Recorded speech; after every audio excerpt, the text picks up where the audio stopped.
നമുക്കൊരു അടിപൊളി നല്ല ടേസ്റ്റുള്ള എന്നാൽ ഈസി ആയിട്ടുള്ള ഒരു ബിരിയാണി വെച്ചാലോ. ആദ്യം തന്നെ കുക്കറിലേക്ക് അത്യാവശ്യം നല്ലോണം നമ്മൾ എത്രയാണ് ബിരിയാണി വെക്കാൻ ഉദ്ദേശിക്കുന്നത് അതിനനുസരിച്ച് ഉള്ളി അരിഞ്ഞിടുക. പിന്നെ ഇഞ്ചി വെളുത്തുള്ളി പച്ചമുളക് ചതച്ചതും കുറച്ച് തക്കാളിയും പിന്നെ ആവശ്യത്തിന് ഉപ്പും ഇട്ടിട്ട് നന്നായിട്ട് ഇളക്കി മിക്സ് ചെയ്ത് അതിലേക്ക് ഒരു ഇച്ചിരി വെള്ളം കേട്ടോ, ഒരു ഇച്ചിരി വെള്ളം മാത്രം ഒഴിച്ചിട്ട് കുക്കറിൽ ഒരു 2-3 വിസിൽ, നിങ്ങളെ കുക്കറിൻ്റെ വേവ് അനുസരിച്ചിട്ടോ. 2 അടിക്കുന്നതാണ് ഏറ്റവും നല്ലത്. ഞാൻ 2 കൊടുത്തിട്ടുള്ളൂ കേട്ടോ. അത് വേവിച്ചെടുക്കുമ്പോഴേക്കും നമുക്ക് റൈസ് ഉണ്ടാക്കാം കേട്ടോ. റൈസ് അരി നന്നായിട്ട് കഴുകി ഞാൻ ഊറ്റി വെച്ചിട്ടുണ്ട്. വെളിച്ചെണ്ണയും ഓയിലും നെയ്യും കൂടെ പിന്നെ ഒഴിച്ചതിന് ശേഷം കുറച്ച് ഗ്രാമ്പൂ പിന്നെ പട്ട അങ്ങനത്തെ സംഭവങ്ങളൊക്കെ കുറച്ച് ഇടുക. എന്നിട്ട് അതിലേക്ക് നമ്മുടെ അരി ഇട്ട് കൊടുക്കുക കേട്ടോ. അരി ഇട്ടതിന് ശേഷം നന്നായിട്ട് ആ എണ്ണയിലിട്ടൊന്ന് വഴറ്റിയെടുക്കണം കേട്ടോ അരി. അപ്പോൾ കുറച്ചും കൂടെ ടേസ്റ്റ് അത് നന്നായിട്ട് ആ വെള്ളമൊക്കെ ഒന്ന് വറ്റിയിട്ട് പിന്നെ അരിൻ്റെ വെള്ളം എപ്പോഴും എങ്ങനെയാണെന്ന് വെച്ചിട്ടുണ്ടെങ്കിൽ അരി 1 കപ്പാണ് നമ്മൾ അളന്നെടുത്തതെങ്കിൽ 2 കപ്പ് വെള്ളം അങ്ങനെയാണ് കേട്ടോ ഞാൻ ഒഴിക്കുന്നത്. ഒരു ഇച്ചിരി വെള്ളം കുറഞ്ഞാലും കുഴപ്പമില്ല, കാരണം ബിരിയാണിക്കാണെങ്കിൽ നെയ്ച്ചോറിനാണെങ്കിൽ കണക്കിന് വെള്ളം തന്നെ ഒഴിക്കണം. ബിരിയാണിക്ക് നമ്മൾ ദമ്മും കൂടി ഇടുമല്ലോ. പിന്നെ ആവശ്യത്തിന് ഉപ്പ് ഇട്ടിട്ട് നന്നായിട്ട് ഇളക്കിയിട്ട് മൂടി വെക്കുക കേട്ടോ. എന്നിട്ട് നല്ല ഹൈ ഫ്ലെയിമിൽ തന്നെ ഇട്ട് കൊടുക്കുക.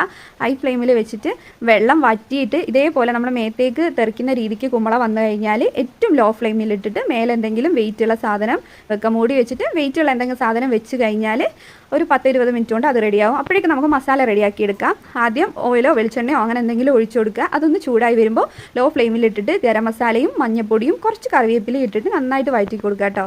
എന്നിട്ട് അതിലേക്ക് നമ്മൾ വേവിച്ച് വെച്ചേക്കുന്ന ഉള്ളിയും തക്കാളിയൊക്കെ ഇല്ലേ അത് ഇട്ട് കൊടുക്കുക കേട്ടോ.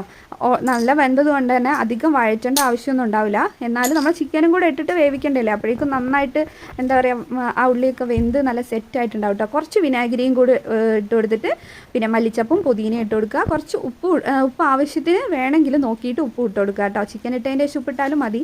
എന്നിട്ട് നമ്മൾ കഴുകി വെച്ച ചിക്കൻ ആവശ്യത്തിനുള്ള ചിക്കൻ ഇട്ടിട്ട് നന്നായിട്ട് ഇളക്കി കൊടുക്കുക. വെള്ളമൊന്നും ഒഴിക്കരുത്, കാരണം ചിക്കനൊന്നും വെള്ളം ഇറങ്ങാനുണ്ട്.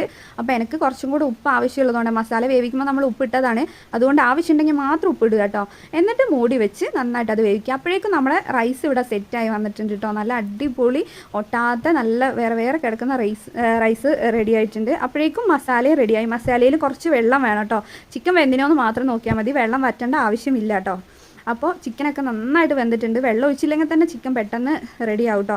അപ്പോൾ ഞാനെന്താക്കി ഇത് ദമ്മിടാൻ വേണ്ടിയിട്ട് റൈസൊക്കെ അത്യാവശ്യം വേറെ പാത്രത്തിലേക്ക് മാറ്റി വെച്ചിട്ട് നമ്മുടെ മസാല അതിലേക്ക് കൊട്ടിക്കൊടുത്തു. കുറച്ച് റൈസ് അതിൽ ബാക്കി വെച്ചിട്ട് ബാക്കി റൈസൊക്കെ വേറെ പാത്രത്തിലേക്ക് മാറ്റി വെച്ചിരുന്നു. എന്നിട്ട് എല്ലാം ഒന്ന് സെറ്റ് ചെയ്തതിന് ശേഷം നല്ല പൊരിച്ച ഉള്ളിയും പിന്നെ കുറച്ച് മല്ലിച്ചപ്പും പുതിനയൊക്കെ അതിൻ്റെ മേലെ മുറിച്ചിട്ട് എടുത്തു കേട്ടോ.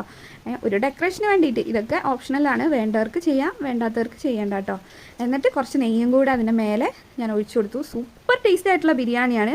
മസാലേൻ്റെ ഓവർ കുത്തൽ